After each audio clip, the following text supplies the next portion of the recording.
Father Rector's Tale. The Father Rector of San Philip was an old man, a Canadian by birth, who'd been educated in England, but he had worked in many parts of the world since receiving the priesthood nearly 50 years ago. And for my part, I certainly expected that he would have many experiences to relate.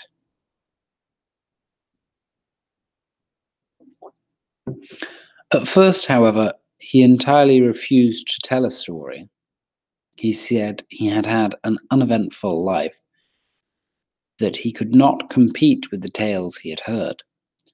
But persuasion proved too strong, and on going in to see him on another matter, I found him at his tin dispatch box with a diary in his hand.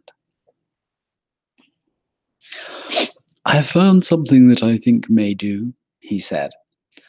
"If no one else has promised for this evening, it is really the only thing approaching the preternatural I have ever experienced." I congratulated him and ourselves, and the same evening after supper he told his story, with the diary beside him, to which he referred now and then. I shall admit his irrelevancies, of which there were a good many.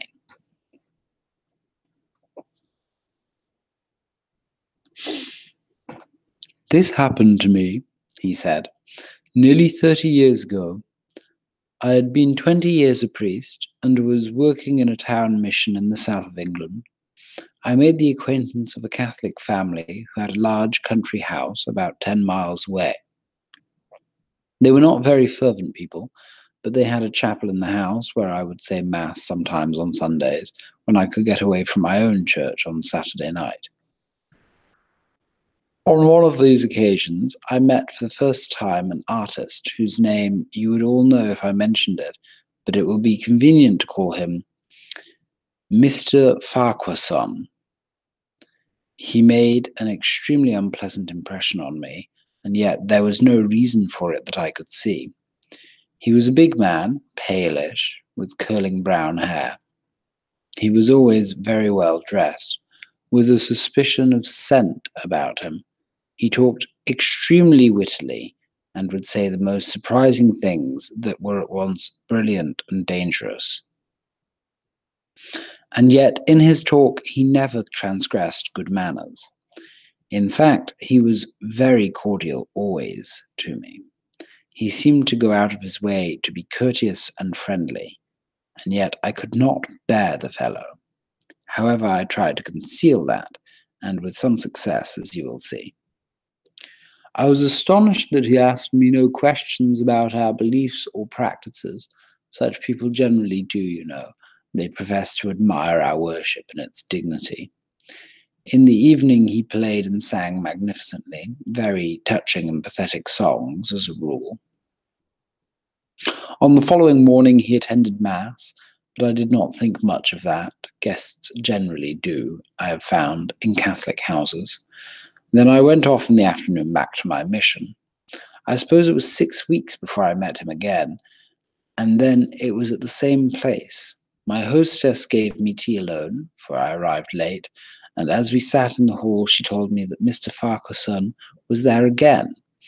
Then she added to my surprise that he had expressed a great liking for me, and had come down from town partly with the hope of meeting me. She went on talking about him for a while, told me that 3 of his pictures had been taken again by the French Salon, and at last told me that he had been baptized and educated as a Catholic, but had for many years ceased to practice his religion. She had only learned this recently. Well, that explained a good deal, and I was greatly taken aback. I did not quite know how to act, but she talked on about him a little, and I became sorry for the man and determined that I would make no difference in my behavior toward him. From what she said, I gathered that it might be in my power to win him back. He had everything against him, she told me. Now, let me tell you a word about his pictures. I had seen them here and there, as well as reproductions of them, as all the world had at that time, and they were very remarkable.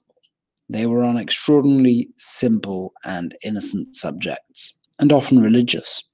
A child going to First Communion, a knight riding on a lonely road, a boy warming his hands at the fire, a woman praying.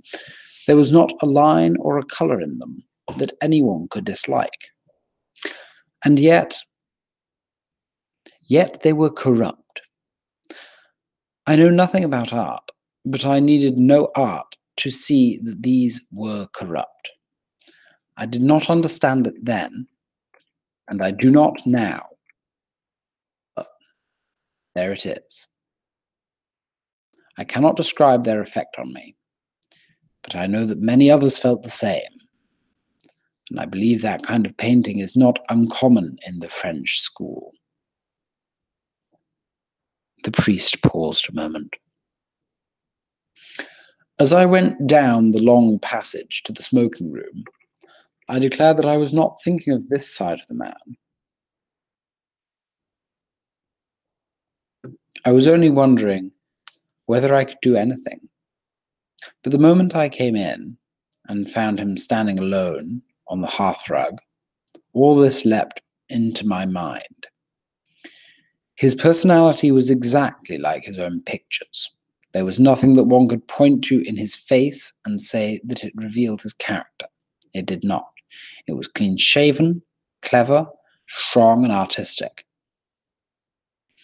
His hand, as he took mine, was firm and slender and strong, and yet my flesh crept at him.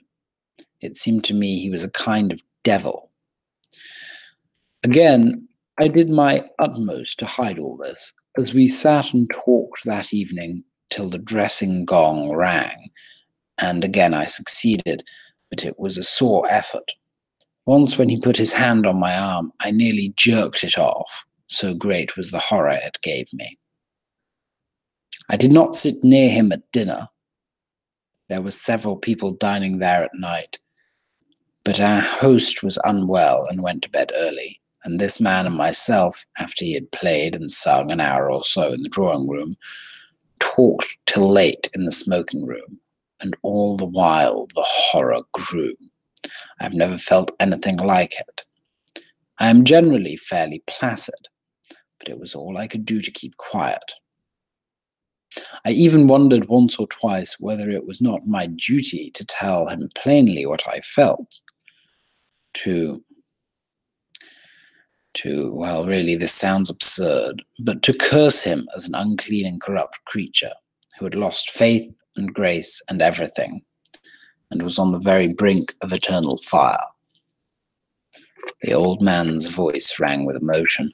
I had never seen him so much moved, and was astonished at his vehemence. Well, thank God I did not. At last it came out that I knew about his having been a Catholic. I did not tell him where I had learnt it, but perhaps he suspected. Of course, though, I might have learnt it in 100 ways. He seemed very much surprised, not at my knowing, but at my treating him as I did. It seemed that he had met with unpleasantness more than once at the hands of priests who knew. Well, to cut it short, before I went away next day, he asked me to call upon him sometime at his house in London, and he asked me in such a way that I knew he meant it. The priest stopped and referred to his diary, then went on. It was in the following May, 6 months later, that I fulfilled my promise. It may have been association and what I suspected of the man, but the house almost terrified me by its beauty and its simplicity and its air of corruption. Yet there was nothing to account for it. There was not a picture in it, as far as I could see, that had anything in it to which even a priest could object. There was a long gallery leading to the front door, floored, sealed, and walled with oak in little panels, with pictures in each along the two sides. Chiefly, I should suppose now, of that same French school of which I have spoken. There was an exquisite crucifix at the end. And yet, in some strange way, even that seemed to be tainted. I felt, I suppose, in the manner that Father Stein described to us when he mentioned Benares, and yet there I have heard the pictures and carvings correspond with the sensation, and here they did not.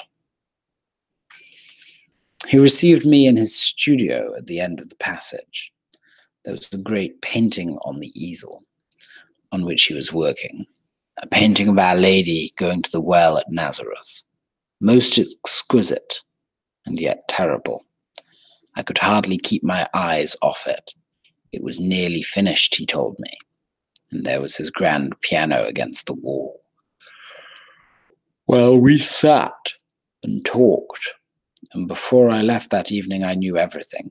He did not tell me in confession, and the story became notorious after his death a few months later, but yet I can tell you no more now than that all I had felt about him was justified by what I heard.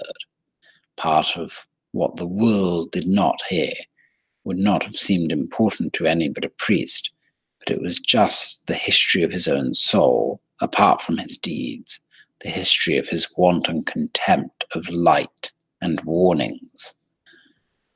And I heard more besides, too, that I cannot I cannot bear to think of even now. The priest stopped again, and I could see his lips were trembling with emotion. We were all very quiet ourselves. The effect on my mind, at least, was extraordinary.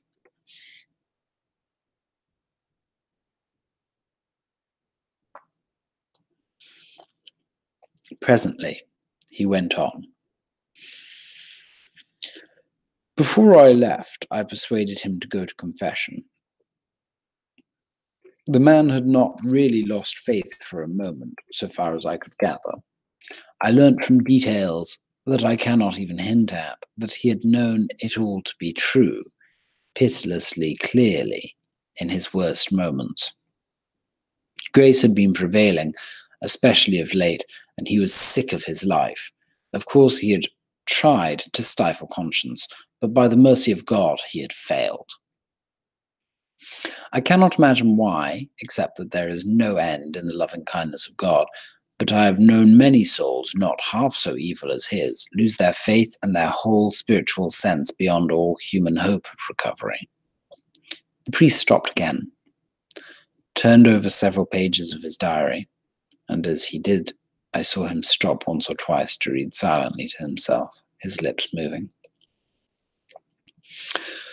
I must miss out a great deal here. He did not come to confession to me, but to a Carthusian after a retreat.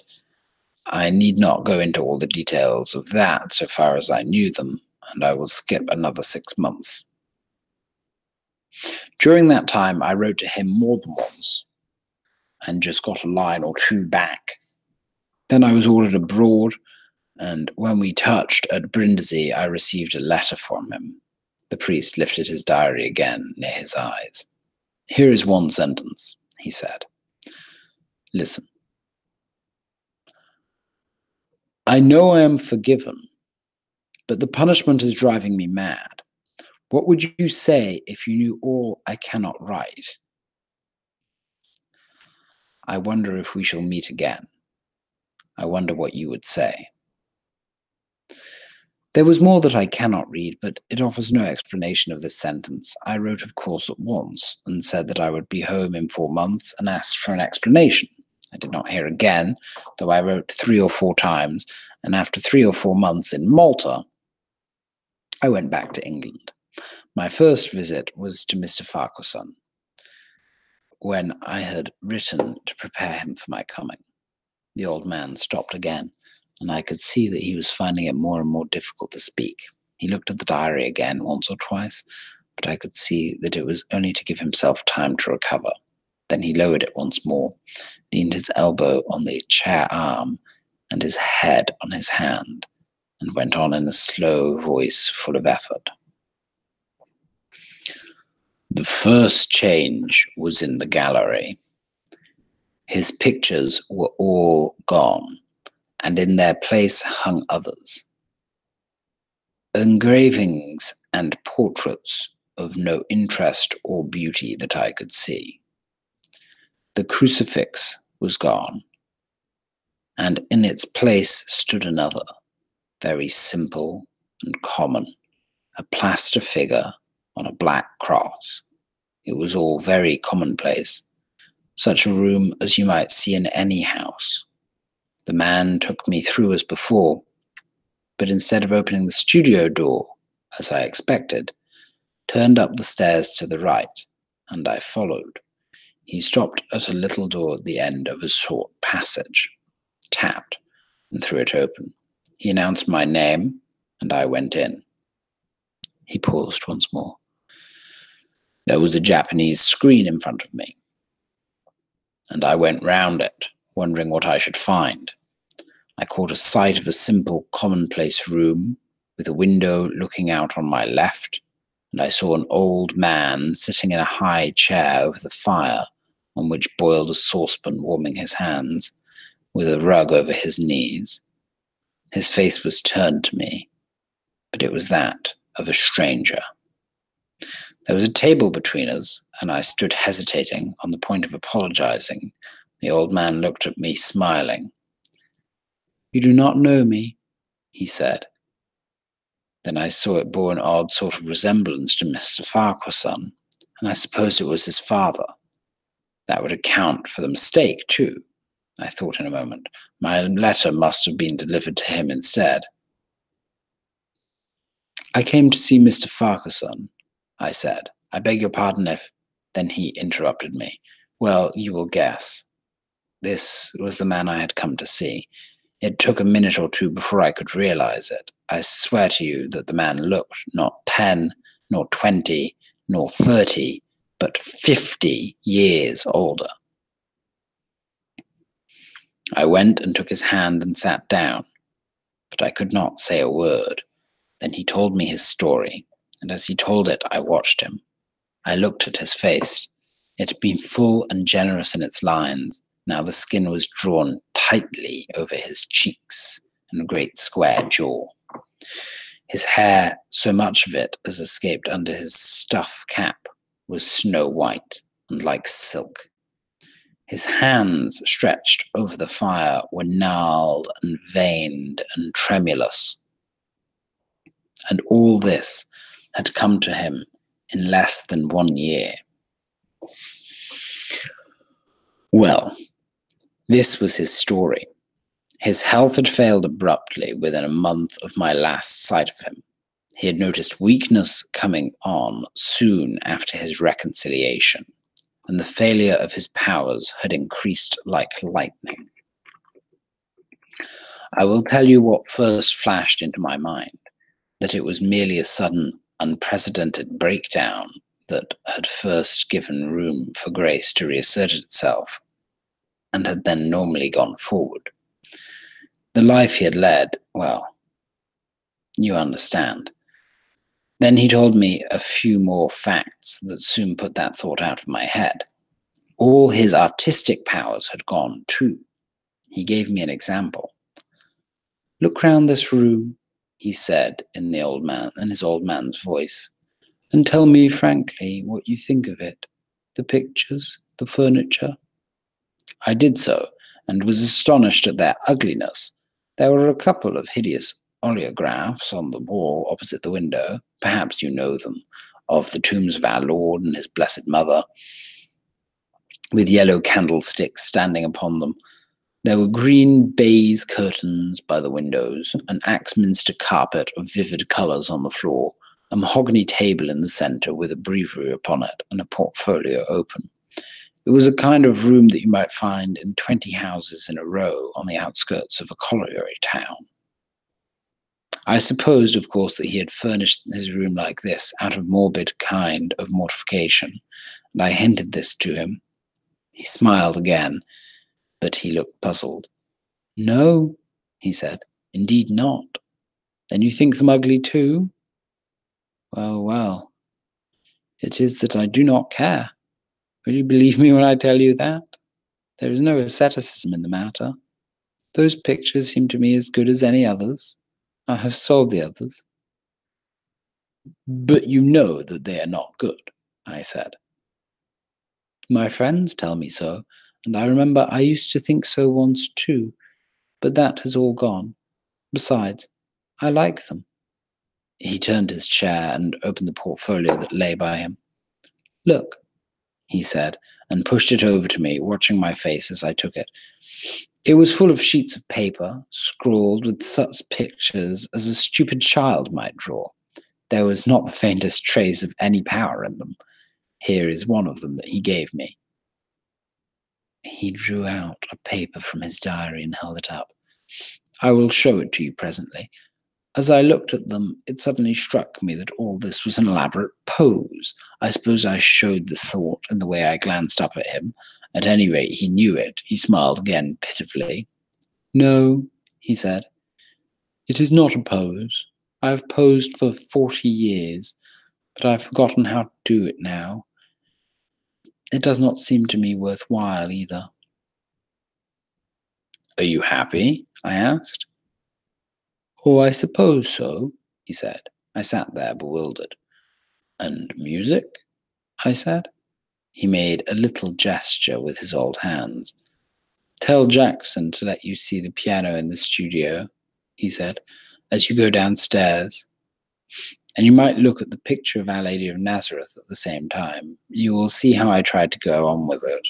My friends tell me it is all wrong and ask me to stop. I suppose they knew, so I stopped." Well, we talked a while, and I learnt how all was with him. He believed with his whole being, and that was all. He received the sacraments once a week, and was happy in a subdued kind of way. There was no ecstasy of happiness. There was no torment from the imagination, such as is usual in these cases of conversion. He had suffered agonies at first from the loss of his powers, as he realized that his natural perceptions were gone, and it was then that he had written to me. The rector stopped again for a moment, fingering the paper. I saw his doctor, of course, and Monsignor broke in. I noticed that he had been listening intently.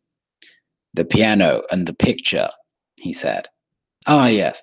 Well, the piano was just a box of strings. Many of the notes were broken, and the other wires were hopelessly out of tune. They were broken," the man told me, "within a week or two of his master's change of life. He spoke quite frankly to me. Mr. Farquharson had tried to play, it seemed, and could scarcely play a right note, and in a passion of anger, it was supposed, smashed the notes with his fists. And the picture, well, it was a miserable sight. It was a tawdry sort of crown, ill-drawn and ill-coloured on her head, and a terrible sort of cherub painted all across the sky. Someone else, it seemed, had tried to paint these out, which increased the confusion. The doctor told me it was a softening of the brain. I asked him honestly to tell me whether he had ever come across such a case before, and he confessed he had not. It took me a week or two and another conversation with Mr. Farquharson before I understood what it all meant. It was not natural, the doctor assured me, and it could scarcely be the Almighty God had arbitrarily inflicted such a punishment. And then I thought I understood, there's no doubt. You have all done before this. The old priest's voice had an air of finality in his last sentence, and he handed the scrap of paper to Father Bianchi, who sat beside him. "One moment, Father," I said. "I do not understand at all." The priest turned to me with his eyes full of tears. "Why, this is my reading of it," he said. "This man had been one mass of corruption, body, mind, and soul.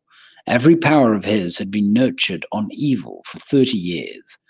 Then he made his effort, and the evil was withdrawn, and, well, he fell to pieces. The only thing that was alive in him was the life of grace. There was nothing else to live. He died, too, 3 months later, tolerably happy, I think." As I pondered this, the paper was handed to me, and I looked at it in bewildering silence. It was a head, grotesque in its feebleness and lack of art. There was a crown of thorns about it, and an inscription in a child's handwriting below. Deus in virtute tua salvum me fac. Then my own eyes were full of tears too.